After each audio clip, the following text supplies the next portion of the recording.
Oroscopo. Ariete. Se l'aereo prenderete, forse precipiterete.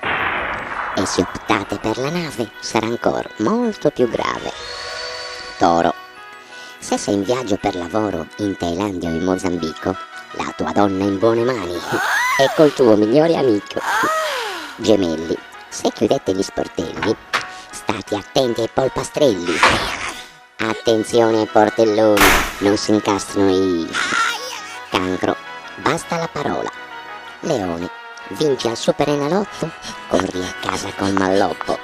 Prendi un colpo di martello e ti rubano il borsello. Vergine. Ti sei fatta zio Pasquale, Pino, Gino e anche Natale. Dammi retta, non fai male, cambia segno zodiacale. Bilancia. Tua figliola in gita in Francia ne ritorna con la pancia. Scorpione. T'hai mangiato il polpettone, uova fritte al peperone. Corri in bagno poverino e ne caghi l'intestino. Sagittario. In famiglia gran casino, discussioni dal mattino e al calare della notte calci, pugni ed ossa rotte. Capricorno. Passi sempre tutto il giorno a guardare film porno. Forse non ti è stato detto che puoi diventare cieco? Davvero? Acquario. Guardi un bel documentario e ne scende il lampadario. Metti Maurizio Costanzo e crolla la sala da pranzo.